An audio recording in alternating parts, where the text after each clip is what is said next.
Hello, beautiful people listening and watching wherever you are. This is Emmanuel once again, and here with me in the studio are Luani Femi and Bolu. Okay, so I always feel like I need to comment on your intro, but let's leave that. But also behind the scenes with us here are two wonderful ladies, Onome and Gracious. So they're saying hi, even though you can't see them. But yeah, they've been wonderful, so far so good, and they've been with us from when we started the video experiments. It's been an interesting experiment, and I'm sure there are lots of things you guys have to give feedback to us for. I got one tough feedback on, was it Wednesday night? Yes, it was on Wednesday night. No, that's what on Tuesday night. But I'm not going to say it on air. I'm going to tell them after after the distance. But yeah, it's been an interesting one this week. It's all about Twitter drama. It always seems like Elon Musk is making its way to our podcast every other week or every other day actually. But yeah, so many things going on. Meta laid off the greatest layoff in history. I think that can be a headline. Yes. So the greatest layoff in tech history. The largest layoff in tech history. Meta. Then we're also going to be talking about Telegram and Instagram. We'll just give it that a mention. Then Jumia. Okay, yeah, Jumia. Some interesting things are going on with Jumia. But wait. Watch to the end or listen to the end of this episode to get some of the latest gists in the Twitter space. Like it's really, really awesome. And of course, we'll be addressing some of your comments at the end of this episode. So please look alive, guys. Look alive. Breathe in. I'm stealing a playbook from someone. But yeah, breathe in. I do want to talk. Okay, so yeah, this week we heard that Jumia is pushing towards profitability once again. What do you have any info for us there? In a way, I want to say because of the Nigeria sense that this mean that are these people sitting down on the profitability. But the news that we got was that co-founders, co-CEOs, that's Jeremy and Sacha, left. They left their post. We didn't know whether they were told to leave or advised to leave, but all we know is that they stepped down from their roles as co-CEO. I decided to ignore or try to pretend they don't have surnames because I don't want to murder anybody's name, but Jeremy and Sacha. Jeremy, Hodara, Sacha, Pong, neck. Sorry. Thank you very much. You see, I refuse to fall into that trap. No, that's what I said, please do. Please, but yeah, those guys, they have wonderful names. Those two guys, they stepped down from being co-CEOs in Jumia. And the announcement also showed that two other people who have been in the system for a while would take up their positions while as acting. They were acting their positions while they look for a new CEO. Meanwhile, the reason for leaving, right, is Emmanuel. Why are you counting your words? I need to be sure. The reason for leaving. Give us the gist also. Please. I'm not hot today. I'm cold. AC is on 30. What are you talking about? You don't. Cold is related. Why are we digressing? Okay. Anyways, the new acting CEO and the vice president, that is Dufe and Milet Mazire. I'm sorry. I'm sorry. I'm very sorry. The reason this one should be taking up the position for now is to reduce operating loss and set the business on a clear path to profitability through stronger cost discipline, targeted monetization initiatives, and a more simplified and efficient organization. In a way, this, if I'm reading this right, is trying to say those that step down are inefficient, were inefficient in these roles. They've not been leading them to profitability. I know Emmanuel can speak well about how Jumia has been struggling for a long time to break even, talk less of making profit. Yeah. So to that point, right? I mean, I will always remember Sacha for he came to Techpoint in 2019 with what was that? He's a basketballer. Iguodala. Iguodala, okay. Yes, so he came to Techpoint with Iguodala and talked about the Nigerian tech scene or the startup space. So, and I've been interested in Jumia's activities over the years, but my main concern has always been the viability of e-commerce, their model. So e-commerce as practiced with their model. So there are different ways people are trying to rethink e-commerce. There's the Copier Global. There's this guy's Soko Watch. There's Market. No. Why am I saying Market Force? Sorry. Soko Watch. There's Trade Depot. Yes, Trade Depot. They are approaching e-commerce from different ways, and investors are taking huge bets on them. But Jumia's model has always been a little bit questionable, right? They wanted to build the Amazon of Africa, and sometime in 2020 they shut down most of their markets in the African countries. So they said they were trying to cut down costs and move towards profitability, right? Then they reduced advertising, they reduced a lot of freebies, they reduced their marketing spend generally, and their losses reduced. But what they didn't emphasize to the public in their annual reports or their quarterly report was, as the losses also reduced, their revenue also reduced. So it makes sense that if your revenue was not that much, of course, they lost to corresponding. Then, after some time, I think around that time, their stock prices started falling. In 2020, it was rising because of the pandemic. There was this huge online shopping and e-commerce, and this whole boom that we're talking about, we're going to address it with Meta, with Zuckerberg's letter to his employees. I think we're going to address this because there was this boom that happened with COVID-19, and many companies rushed to bet. They thought, okay, people are coming online, even after COVID, people will stay online, but it didn't happen. If I don't order Jumia food, if I don't have to, like if I can, at least I sit in the office all day.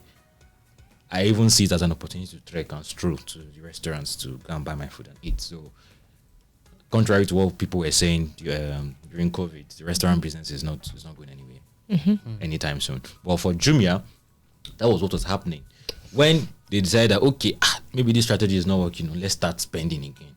Of course, the losses spiked again. But more revenue because we are doing free delivery and stuff. Yes. So far so good. I think Jumia really stepped up their game this year. The orders and the customer service. Both on the main Jumia platform and Jumia food. Like, I remember ordering something from a restaurant. They didn't put meat. They apologized. I called them. This is what happened. They apologized and they gave me a voucher. What the amount of the supposed meat. Then another one, Jumia food. That one, it was two of us at Civic Center. The other Jumia food, they didn't put drink or chicken. Yeah, something like that. Or was it even spoon? So, all those things happened, and Jumia was quick to respond. So it's getting better, but I hope the new guys.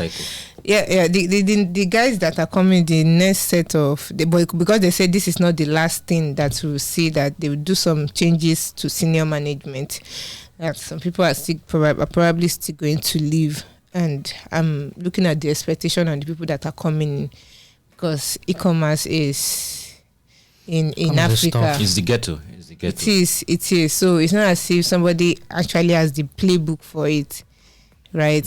The OG e-commerce guy in Nigeria, which was that we were talking about, Olumide, and one of the e-commerce OGs in Nigeria. He has tried different models. The one that he tried recently. The one he tried recently was interesting. Yes, I knew you were very happy about it when he first announced it in 2021. Yeah, cloud commerce. No, before it became cloud commerce. PayPeka. Yes, the idea was great, but then it's still the ghetto.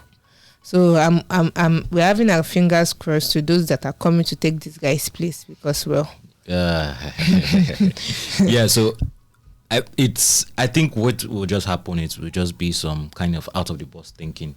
to break this cycle of profitability, loss, revenue, profitability, loss, revenue. That cycle of, stop, cut costs. Okay, your revenue drops, profits reduces. So start spending more to get more revenue. Increases, losses increases. So it's losses on every order that you receive from Jumia. Jumia is making at least £5 or €5 loss. That's crazy. Each order, at least. That's a lot. I think they're just betting on when e-commerce will be great in Africa. Last time I checked, it could be lower than that by now, but I sincerely doubt that. Yeah, but you have to still give it to them. So they are still sticking by their model. Yeah, it's important, and at least Conga is still functioning. I need to. I did function. Coming from somebody that just saw Shege from them recently. Oh, okay. Something happened with Conga. Okay. Story for another day. No problem. So talking about people coming online and that e-commerce boom not sticking. Meta just laid off 11,000 employees. Well, when the what's it called? The information got out, I think late last week, that this week that there will be massive layout in Meta. The apprehension was high, right? Who is going? But then when you hear 11,000, it's almost impossible for somebody not to get caught. Maybe somebody online, somebody in your this thing that is working with Meta. And we should not forget that Meta is not just Facebook. We have Facebook, Instagram, WhatsApp. I think aside from their social media platforms, they also have other companies. MetaQuest, the VR. Yeah, exactly. So this cuts across. Metaverse, sorry, defending, but Metaverse, continue. So this cuts across the whole Meta workforce, which is about like 87,000 workers, but 11,000 of them. So like 13%. Yes. How did they pick the 11? Is it that they use the algorithm to decide who they are laying off? Yes, who knows? Pick 11,000. Because so if you want to look at how companies decide to lay off, as we discussed in one of the articles that I wrote about layoffs, there are a lot of, for a mass layoff like this, you just look at is there a section that is not necessary again? You just consider it as a whole. From head to down. I saw someone working with MetaQuest. She and her team, the entire team, they were laid off. Yes. The guys with the VR and the AR guys. I'm like, what the heck is going on? Yes. Then people that joined maybe recently, 6 months, 3 months, automatically you just look at your ledger. Where is the list of how workers joined? Maybe there is a list of sheets. Just that people that just joined Meta recently, just from this line downwards. Of you get, but I'm just like what warmed my heart is the fact that this was done properly. Unlike properly like that. To an extent, because there's no layoff can never be nice. Nobody hears about layoff and says look at the positive side. There's never a positive side to layoff. Maybe there is, but none that you will see at the point you are getting laid off. But it depends on how the owner of the business approaches it. Like you have to be humane when you are doing that kind of thing. You have to provide support in a way. It's not even about severance. There's something on the list that part of the speech that Mark gave following the layoff, that you will make provision for support so that those people can have access to people that they can speak with to help them go through this phase successfully, and even include them in like a database of when another company is looking for workers, like you put Meta's employees on that list, ex-employees on that list, and they'll be the first set of people to be considered. That is like you are giving them something to fall back on. Aside from the how many months? Is it 16 months? I'm trying to confirm. I think 6 months healthcare coverage. No, I'm talking about of their pay. Oh, okay. Their pay. Yes, it's Gracious did not add it. Ouch. But it's more than 10 months. I think it's more than a year. Wow. What of pay? Yes. I should confirm that. Okay. I read it in the speech yesterday, and it was like, no, this is humane, right? Even when you want to look at how awful it is that you are losing your job, right? Yes, 16. Okay, it's not months. It's 16 weeks. Okay. So it's not months. It's 16 weeks of base pay plus 2 additional weeks for every year of service with no cap. Like if you've worked in Meta for 10 years now, that is, you are collecting 20, that is extra 20 months. Weeks. Oh, 20 weeks. Why am I saying months? Weeks. Weeks, yes. Thank you very much. Yeah. Weeks, sorry now. I thought I saw months, right? That is 20 extra weeks that you will, that is 20 weeks is like 5 months. 5 months salary. Yeah. Plus the 4 months salary they are supposed to get. That is if you've spent 10 years and there's no cap to it. So you are getting enough to make you stable, at least for the first 1 or 2 months. And then your name is even on a wait list that will be considered when there's a job opening. That's really thought, right? There's health coverage. Exactly. And people that I went to that are maybe in US with a working visa, you get.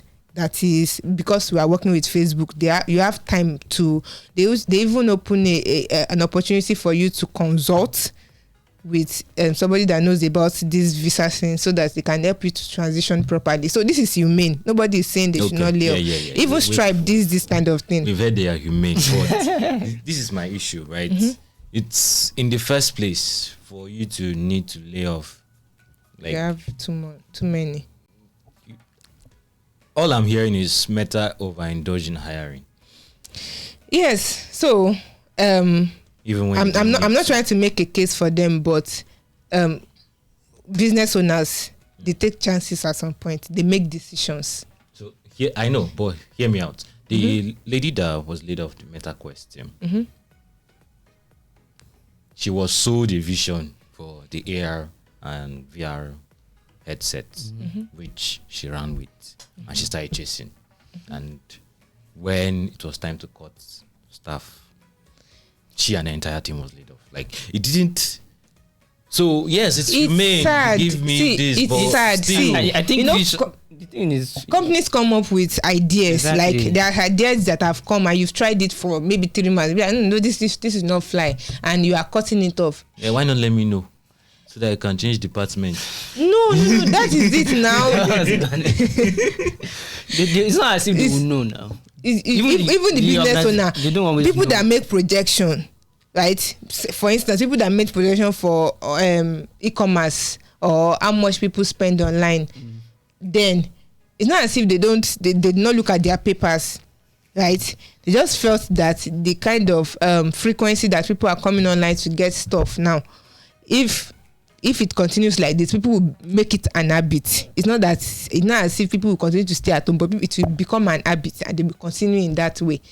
They projected. It's not as if they knew what is going to happen. Same with this, right? Although there's the question about them still holding on to the Meta part, which is what is like carrying the whole money. Okay, you want to say something? No. When you say holding on to the Meta part, like, is it that they are letting the metaverse? No, it's this cost that they are cutting like this. How much of it is getting to the metaverse project? I think a lot, actually. Oh, they are cutting back on the metaverse. No, they are not. No, that's what I'm trying to say. They want to reduce spend in other parts so that they can focus on the metaverse. Exactly, okay, that's the thing I'm talking about. Now, hear me out, right? They want to focus on the metaverse. They've already spent over $9 billion on the metaverse. So it's a good luck. Wait now they've already sold this metaverse vision to one hapless team lead or program manager, product manager, or software engineers. And what if 2 years down the line the metaverse does not become a viable business? It's off none. So you want to tell me they are going to clear off that entire metaverse team? Just imagine the CEO sold the vision to you and he said, this is the future, let's run with it, and you are running with it. Then it still doesn't change the fact that you tried things. It's not as if it was sure. I think it's what we see with entrepreneurship and businesses. you might see something today and it's like, this is the future. Sell it to people and they believe it. We've seen businesses, VCs that sink millions, hundreds of millions of dollars. That's even another story. See, So it's a normal let thing me that say this part your of his vision speech. might later come out to be a bust or a ruse. Or an illusion. See, let me Exactly. this can't blame anyone this for is the that. part of the I can't know, but conversation. let's go there. This is part of his speech that see, he said we've shifted more of our resources onto a smaller number of high priority growth rates, like our AI discovery engine, So our that AI ads, our business platforms, and our long-term vision for the metaverse. So he's trying to say that, people are saying that they should have focused on the social media part and probably put more money on getting the ads together so that it can bring money, instead of putting a lot of money on what you are not even sure is no, is I working think in the future. in a way he mentioned social media side of things in those things you just listed, the AI discovery engine And ads, and the ads. So if they make those two really work well, then they will probably fuel the long-term vision for the metaverse. yes, then I think they also dabbled into generative AI recently. They created an AI that could just the way DALL-E 2. Once you type in a text and it gives you an image. So I can say Bolu sitting in the metaverse to show me something that looks like Bolu Sitting in the metaverse, or Bolu sitting in Jupiter, or Bolu fighting Batman, something like that. So they did something similar but for video, 5-second video. Nice. So you just type what you want to type, then it generates. So you detect what you want to see and it turns it into a video. So there are lots of possibility with AI. There are lots of possibility with the ads and blah blah blah. But my own concern is this: even if you don't see that this is viable, the team lead, the product manager, those heads, You're just trying to fight for these people. They've built their portfolio. You get if they want to sell what they've done for Facebook anywhere else, they're out cake. I know they're out cake, but see a funny thing. Someone tweeted something, said, "Oh, those of you who are all those companies telling, oh, X Twitter, X Meta to come and shoot their shots in my DMs to apply. Oh, my DMs are open. I'm willing to hire you guys. Their annual compensation was more than your pre-seed. No, not even your pre-seed, your seed round. Imagine someone raising 300,000 seed round or $500,000. That's like the annual. That's like the annual compensation for some that's top true. Meta people. That's true. So how many companies can afford this Meta and The Twitter? buy They is will just have to high. settle. The buy is high. They have have to settle now. Oh God. They will have to settle No. unless they see another mega tech company that will take them. How many people can afford them? In this current market where people are cost conscious. Okay. All right. So guys, let's hear a message from the people in our strength so that We will not fight. no, not so that we'll not fight them, so that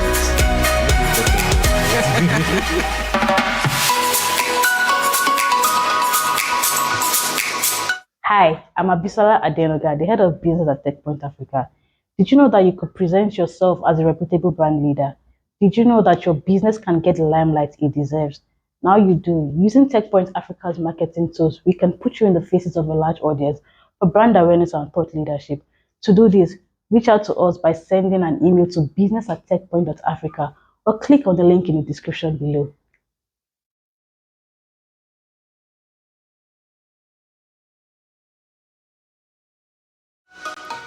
okay, yeah. Whatever happened just now, please bear with us. Whatever happened, I was seeing hand signals, so I started talking. Okay, so this week there's been a very huge drama on the streets of tech. So this is where we come for Bolu and his metaverse Bolu, and I'm not Web3 coming people. for you. Thank you. Yes. appreciate that. You're not coming for her. Well, for him. Yes. Sorry. I mean, You're alone in it. Sorry. Oh, are you a he, they, them? I beg. Let's not start that. Okay, so on the streets of Twitter, streets of Facebook, or of LinkedIn, everybody is delivering hot takes. Yeah. Everybody knows what's really going on. Yeah, okay. Some people know, but I feel like most people don't really understand what's going on. Most people giving hot takes. So I've not seen any place that genuinely digests what is going on with Binance and FTX. So can you explain it to me like I'm one? All right. What's going on is actually very simple. So we got news that Binance was about to acquire FTX, basically about to buy FTX, which was very surprising news. Why was this surprising? Surprising because FTX is not as large as Binance, but FTX is an OG in the crypto space. It's one of the fastest growing crypto exchanges, and all of a sudden we are hearing that Binance wants to buy them, and everyone's like, waiting this up. Okay, but yeah, so there's a lot of backstory to it actually, and the reason why it's happening is because there's something called FTX has something called a liquidity crunch. A liquidity crunch is a situation whereby, say for example, you have Piggyvest, right, and everybody on, say 80% of people on Piggyvest decide, I want my money. It's in such situations, it's not always possible that that platform will have enough liquidity to give everybody their money at the same time, and so that was what happened to FTX. How did it happen? I'm getting there. So people there was a withdrawal of about, it started with 4 billion. In a few hours it rose to about $6 billion, and FTX didn't have that kind of money. They didn't have the liquidity for that. So like you asked, how did this happen? Why did it happen suddenly? So you need some backstory to this, right? So Binance used to be an investor in FTX. Then over the years, as FTX grew larger, they decided to buy back the equity. Yeah, from Binance. They paid Binance with BUSD, and then they also paid Binance with something called FTT. FTT is the native token for FTX. Just like BNB. Exactly. To Binance. Exactly. So it's basically like I'm buying, like I want to buy something from Nifemi, and I'm buying it with money that I created by myself. Right, and then she takes it, right. But then recently, Sede, I don't want to attempt to even try and pronounce his name, but he's known popularly as Sede. Yeah? Shall I try? Continue. It's your funeral. So he decided that, you know what, I want to sell off this FTT that is with us, that is in our hands right now, which is a massive chunk of FTT. If you are not even if you are accustomed to the crypto space, if you are accustomed to stock exchange, anything, you know that once there's a massive dump of a particular share, the value will go down. Value goes down. So Sede reviewed that, you know what, I want to sell this thing off. Huge chunk of it. And people who are smart and who have sense, people will also decide, we know that if this guy sells this thing, the FTT I'm holding is about to go to dust. Everybody decided, I'm selling. People that wanted to sell decided to sell. People that were shorting the token started shorting. And that was where the whole wala started. But then there's still some backstory again too. Why did Sede decide he wants to sell this off? It seemed like wickedness, if you think about it. Business. It's business. Well, but why? Sorry. It's business. Continue. But then there have been some rumors recently that the CEO of FTX, Sam Fried, SBF, has been lobbying government against Binance. Yes. And some tweets by Sede actually point at that. The tweet he made when he decided that he wanted to sell it, where he said something that sounded like we are not. Let me read out exactly what he said in that. Twitter has failed me. I opened this thing. The very rating just opened. Timeline refreshed. Why? She has screenshotted it or something. Yeah. So, but what he said was, he's deciding to sell, and he said something around people who work against the industry, stuff like that. You see that there's some kind of animosity, but it's important that I point out that nothing is for sure. We can only make it's educated guesses. Exactly. You don't see assumptions. But nothing is sure. But when you think about all these things, you now start to understand these things that are unraveling. So funny enough, Binance started this whole thing, decided that, you know what, we'll rescue FTX. We'll provide you that liquidity that you want. Say, how much did you say you need this video? A Yoruba proverb is coming to mind.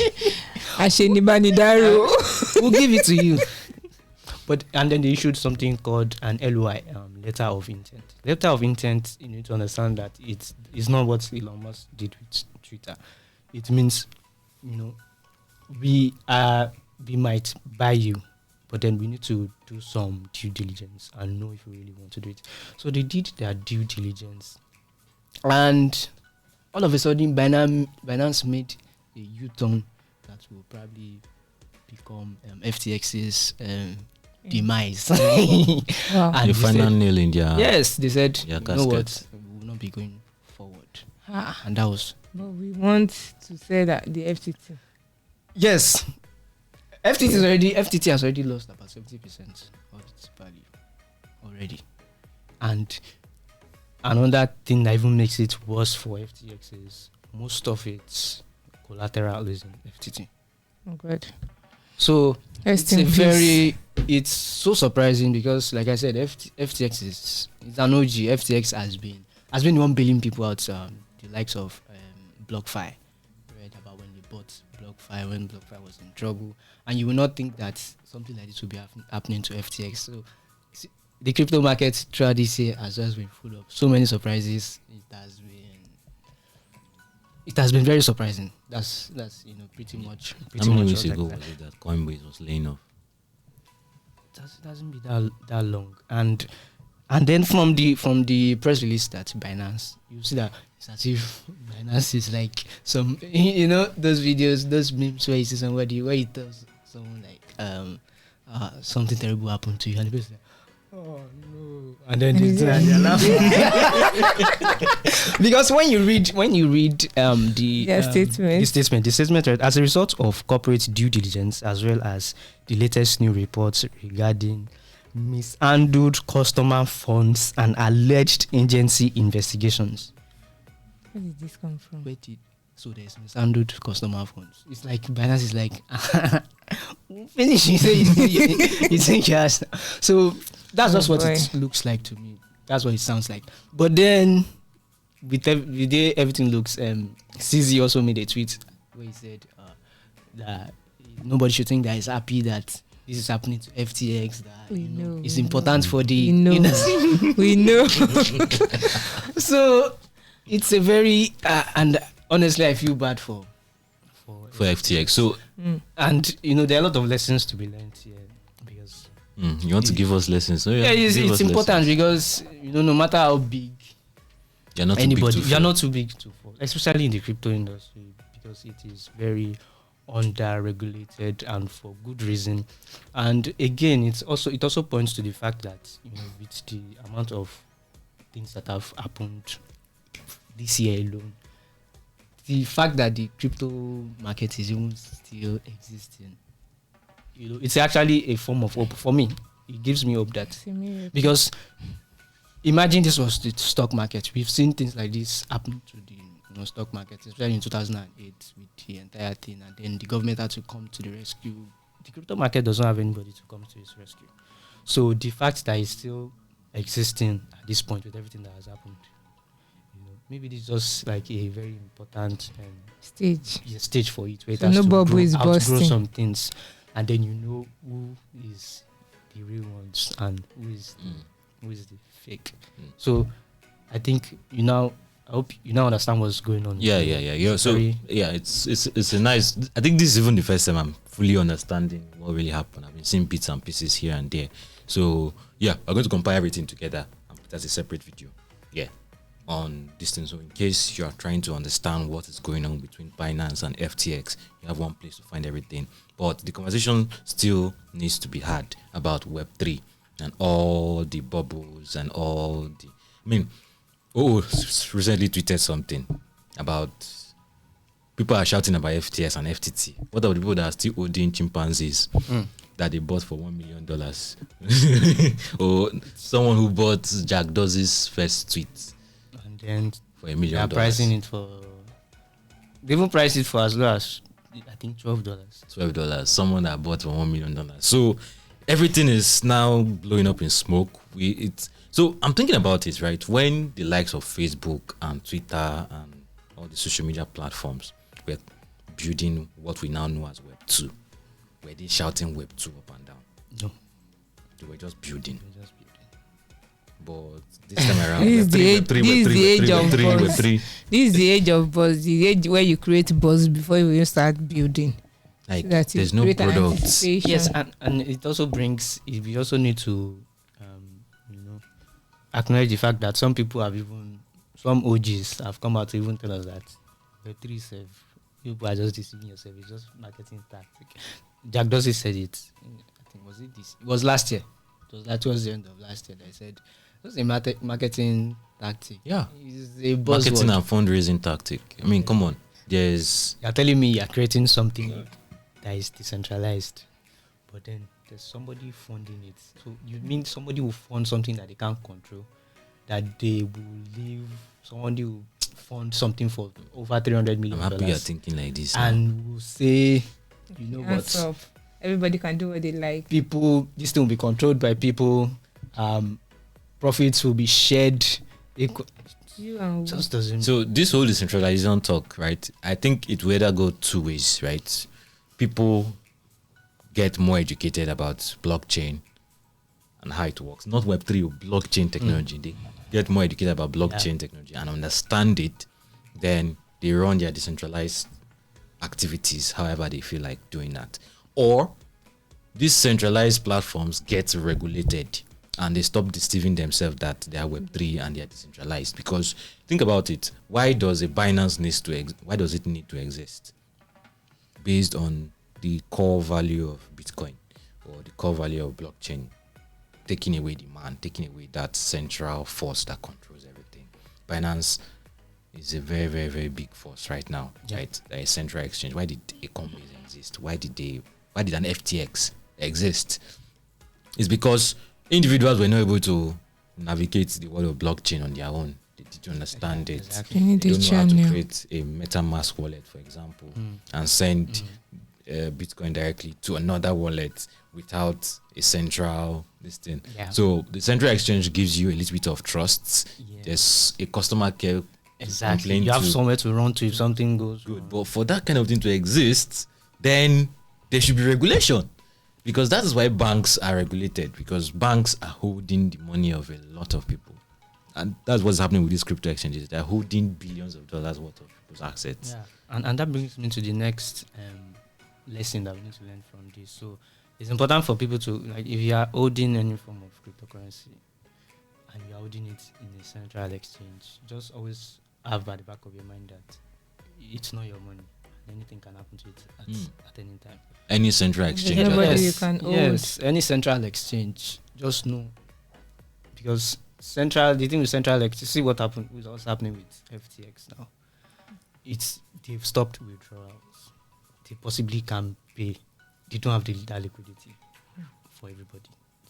So, Who has 6 billion? Even billionaires don't have $6 billion lying around. It's not. So the best thing is find a non-custodial wallet. A non-custodial wallet is a wallet that is not tied to. That is not. Should I say not owned by anybody? Like, it's not a Binance. It's not FTX. It's just a wallet on the blockchain that is for you. You have the private key. There's a saying in crypto that not my private key, not my coins. If the private key is not yours, it's not, because the thing with those central exchanges is that they own that private key. The private key is with them. They are the ones securing it for you. So just get a non-custodial wallet. Hold your own private key. Put it in a safe. Put it somewhere. And I'm starting to sound really weird. People must have wondering which one is private key again.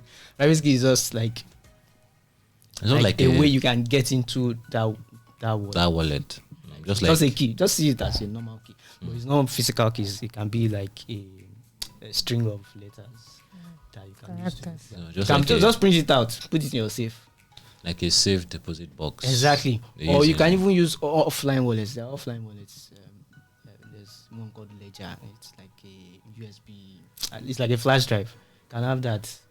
Put it around your neck. Just have it like a normal. You or your life. No one will know it's your crypto wallet. So always have an alternative. Anything can happen to the central. Even the Binance that are saying. They are forming Jagaban right now. Anything can. I mean, FTX is one of the fastest growing crypto exchanges. SBF, the founder SBF was it's worth $32 billion for crying out loud. And this is just a week. Is it up to a week, sir? It's up to a week. The conversation was a week. Like I saw the Twitter like yesterday or this morning. Somebody spoke to me and we decided to acquire it. I'm like, does that kind of conversation happen overnight? This morning, like. Oh man, it's a really interesting turnaround of things, and if you really want to understand what's going on in the financial sector and build wealth before retirement, you want to get more insights like what Boli just mentioned now, like avoiding central exchanges, especially if you want to keep your assets long term. Yeah. So all these things, how these financial technologies can improve your life, can help you build wealth for retirement. You don't want to say, oh, let's say you've worked with your company for years and you say, let me go, and it's that time that FTX decided to crash. That could have happened to someone actually. Someone that have saved up their money retirement funds in FTX and say, oh, let me retire in 2022. Then you now see that tweet from Binance. I can imagine a lot of things before it's time. Yeah, so please come to fintech.techpoint.africa, register, and make a date with us at 4 Points by Sheraton on November 26th. We're going to be exploring financial technologies. Well, maybe not blockchain, but finance, anytime people are shouting blockchain, that is still finance people are doing. I've not seen any reasonable thing. Don't worry. Sorry, I'll show you something. For me. I'll show you something. Yeah. Something very okay, don't disappoint me, Sha. No problem. So yeah, please make it a date with us. The hackathon has already started. Am I right? Yeah. So yeah, the hackathon has started, and okay, yes, please, guys, we've sent out the notifications for the Techpoint Fintech TFS hackathon. Yeah, the Techpoint Fintech Summit hackathon, and check your emails. If you made it, you would know. If you didn't make it, you would also know. But yes, just check your emails, and people have already started building. Yes, that's what's going on, and an MVP will be ready as soon as possible. So yes, let's make it a date, November 26th. Don't forget that date. But let us round up with Twitter drama. I think we should ask how many minutes we have, because you can drag this for long. How many minutes do we have left? Okay, so there's no point to even be asking. Okay. So Twitter blew. There are a lot of I woke up this morning in the past 2 weeks that Elon Musk acquired Twitter. We've had enough drama to last us a year. Like every day. Okay, then it was Twitter blue will be $20. Okay, it's changed to $80. Jale. I still saw somebody that bought who tweeted that he got his Twitter blue for $6 and many cents. Yes, because he had a conversation with Elon Musk on Twitter. So they're now pricing it. No, it's the customer care now. So you reach out to customer care when it's funny because there are a lot of things going on. Then that one was there. Then there's another tick that came to show that if you official tick, if you're an OG verified person, yes, it shows that, so that they will not say you bought your own blue tick. Then we woke up again and the official tick is gone. They didn't even spend up to 2 hours before they removed it. Then so there are a lot of things going on, but the most most recent and probably the most devastating one is the layoff, unceremonious layoff, I would say, that's happened. It was not as nice as Yes, and not as that as Meta or Stripe soon. It's unceremonious. It just happened, and people just got to know that you are no longer a Twitter employee. Now it's gone from Jack's Twitter to Musk's Twitter, and things they occur inside Musk's Twitter. the thing that face where the owner of a business is the one responding to anybody that mentions his name on Twitter. Like, you just see random people talking about Twitter, and Elon Musk will be under that tweet commenting. What is going on? Yeah, but it's all fun and games, but I'm sure it's not fun and games for the Twitter employees in Ghana. It is not, and there are employees from across the world, Ireland. I think I saw two of them that actually have a lot of employees from those countries that got laid off. And yes, Ghana, right? It was it not last year April when we got the news that Ghana, Twitter opens in Ghana, and it was all nice. It's a good news that eventually Twitter came to Africa. It's in Africa, even though it's not in Nigeria. I know the controversies around that, because some of the rules we actually for Nigerians. Yeah. Yes, but yes, work started then, but they've all been working remotely up until last week when they resumed in a physical office. And 3 days after resumption, Musk struck. Us. Said we are shutting down the entire office. No severance from what was revealed from the reports that went out, because I don't know why.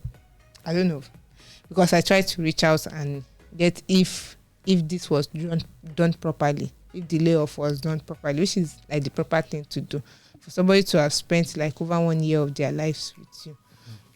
They deserve some kind of compensation, right? You just don't wake up, like you should even give them notice before you just say it, we are done. Like the emails does not even carry their names. It's not addressed to them. Wow. Idea.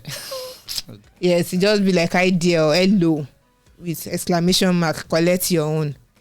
So it's like a mass thing. Just BCC everybody get out. It's not very nice. Yeah, you reached out to any of the employees? I reached out to 3 of them, like 3 of the major employees in Ghana, but only one responded and said you can't comment on it for now, which probably is an NDA thing or person is still grieving. One of the two. But okay. It's sad. It's sad. I feel people should be human enough, and a HR professional mentioned the fact that when you do this kind of layoffs, it will have an effect on your brand, on the company's brand, which is why we are discussing it today. Because when you want to put it on a scale, Meta trumped what Twitter did.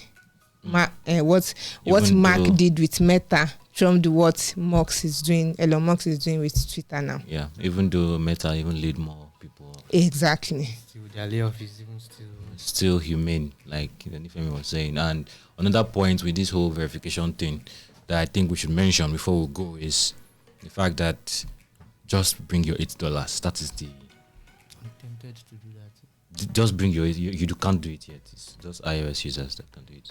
I'm not in Nigeria yet. Oh, in Nigeria. Mm-hmm. It's not even available in Nigeria yet. Canada. Okay, so but the issue now is just $8. There's no even ID verification. Anybody, as long as you have it. Just bring your $8. Just it's like you're going to bend and select at Beggar or Ushodi. Just bring your 500 naira and you get. What's as not even ashamed of that? Yeah, when it comes to tackling, $8. Pay. Be like, okay. now you are done. Pay $8. Okay, so but it's very crazy because it feels like just anybody can get verified. They're using Apple, and the Apple's payment system. Apple is collecting I believe Apple is collecting a percentage of that, about 30% on each payment. But someone did something. You created a fake this thing and bought verification for someone, and Apple did not even verify, and hope we don't, because if Twitter is leaving the burden of verification to Apple and Google because they will eventually come to Android, obviously. But if it's leaving the burden on verification on those two guys, I think Twitter will face a lot of issues, because those two guys, I'm 99% sure that they are also facing their own issues with identity theft and fraud and all of that. Then you now carry that to Twitter. People, because how many people will even check the blue check mark to see if it's someone that paid for Twitter Blue or someone that was an OG verified person? So it's people, anybody can just get verified now on Twitter. It's really and scams, fraud, anything. It's kind of like what some of the arguments Elon Musk made before the whole Twitter this thing went down, when he wanted to back out of the deal and was saying there were a lot of bots and stuff. But now I can easily create. But he said if you are caught, you'll be banned for life or something. But from what we've seen so far and the way they've been going, especially when their workforce is now halved. People that are doing verification will be lesser. Yo, know what? So exactly. Yeah. I don't know how they are treating this whole verification thing after the fact. After someone has done it, then in after someone has impersonated someone. What about after the harm? So done. It's easy if someone impersonates Cristiano Ronaldo and you ban that person. But what of someone who is not as popular as Cristiano Ronaldo? But is not stupid. But you have some money in your account. But it's someone that is equally important. And for instance, social engineering. The CEO of Sterling Bank, for instance, is on Twitter. It doesn't have as much followers as many of the Twitter people, but he's a very important person. Imagine someone impersonates him. Without putting parody. How will Twitter find that out? They will only find out after it has happened. Now imagine what happens when you impersonate the CEO of one of the biggest banks in Nigeria. Anyway, God help us on that. Yeah, we'll be fine. And please come to the FinTech Summit to come and learn about a lot of things, finance and financial. Please. FinTech.Techpoint.Africa. So let's acknowledge some of these comments. Some of the comments we got under our YouTube videos. So I'm looking for it. I'll soon find it. Almost I thought Gracious sent it. Yes, she did. Yeah. But we cannot leave here without acknowledging them. Actually, yeah. Bruno says, love this video version as well. Keep it going. Thank you so much. Thank you very much. Please, if you have any suggestions for how we can improve this, please let us know and we'll be fine. Yeah. Now, someone is saying they're trying to beat the inflation of the future with the double price. What is the person referring to? This is one of the stories from last week. Yeah, probably. Comments on the comments that you made on last. A comment on the comment. What was my comment? The CBN debit card and the new Naira stuff. So you made a comment about your previous post on it last week. So this person is commenting on the comments you made. Interesting. Well, okay. I would actually like more context on the double price the person is referring to. But yeah, the whole CBN thing has been, the Naira could eventually stabilize. It's possible. People will be looking for how to keep their money, but I'm feeling like it might blow up in our faces if this is not careful. There might be a lot of money in circulation, and once that happens, that's inflation. There's no two ways about that.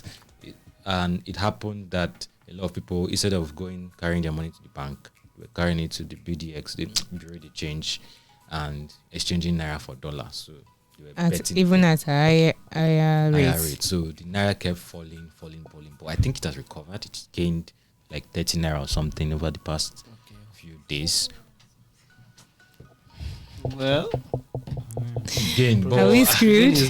No worry. I don't want to think about the CBN today. Let's deal with the Elon Musks of this world and. So guys, those of us listening, those of us watching, thank you so much for being with us throughout all our bands, throughout all the digressions. Thank you very, very much. And if you found this insightful and helpful, please share and share, subscribe, like with your friends, well wishers, your enemies. So if you're watching us on Instagram, on TikTok, and of course on YouTube, please just subscribe, share, like I've said. And for those of us who have been with us from the very, very beginning, when we just started, the audio guys, please, where can they find us? All right, you can find us on Google Podcast, Apple Podcast, Spotify, Hi-Hat Radio, and anywhere else you get your podcast. All right, people. So see you next week, and Bye. bye-bye.